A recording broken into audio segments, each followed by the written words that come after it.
খেলাপি ঋণে বাংলাদেশ এখন বিশ্বসেরা। ব্যাংক খাতের মন্দ ঋণে বাংলাদেশ এখন চ্যাম্পিয়ন। সেপ্টেম্বর শেষে দেশের ব্যাংকগুলোর খেলাপি ঋণের পরিমাণ প্রায় ৬.৫ লাখ কোটি টাকা, যা মোট ঋণের ৩৫.৭৩%। যুদ্ধবিধ্বস্ত দেশগুলোতেও এত হারে খেলাপি নেই। আরও জানাচ্ছেন সাদাত হাবিবি সেতু।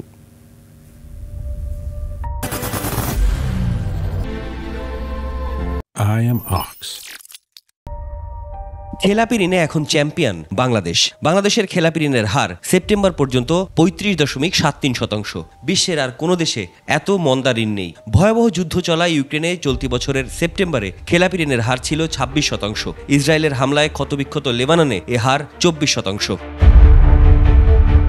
বাংলাদেশ ব্যাংক বলছে, সেপ্টেম্বর প্রান্তিকের শেষে দেশের ব্যাংকগুলোর খেলাপি ঋণ ৬,৪৪,৫১৫ কোটি টাকা। গত বছরের ডিসেম্বরে খেলাপি ঋণের পরিমাণ ছিল ৩,৪৫,৭৬৫ কোটি টাকা। সেই হিসেবে মাত্র ৯ মাসের ব্যবধানে ব্যাংকগুলোয় ২,৯৮,৭৫০ কোটি টাকার খেলাপি ঋণ বেড়েছে। ঋণের যে আমরা নতুনভাবে যে অ্যাসেট কোয়ালিটি রিভিউ করেছি, এটাই আসলে অনেক বেশি বাড়িয়েছে, যেগুলো এর আগে আমাদের করা হয়নি।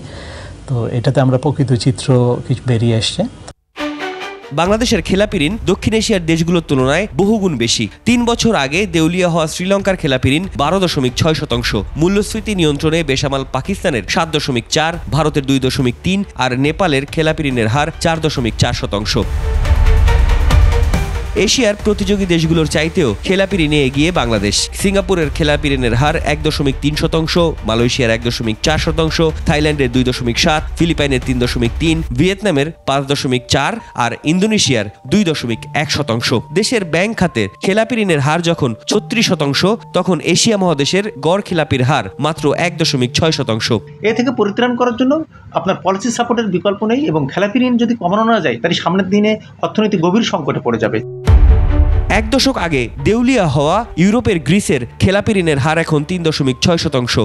উচ্চ মূল্যস্ফীতি ও স্থানীয় মুদ্রার রেকর্ড পতনের মুখে থাকা আর্জেন্টিনার ব্যাংকগুলোর খেলাপি ঋণের হার ১.৬%। অথচ ২০০০ সালেও মেসির দেশের খেলাপির হার ছিল ২০% বেশি।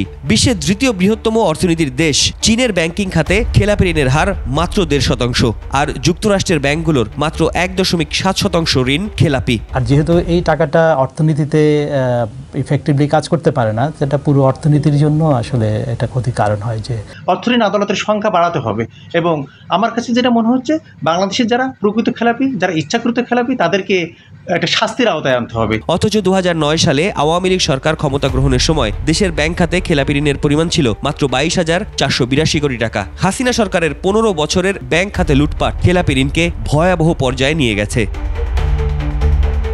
সাদাত হাবিবি সেতু, ২১ টেলিভিশন, ঢাকা।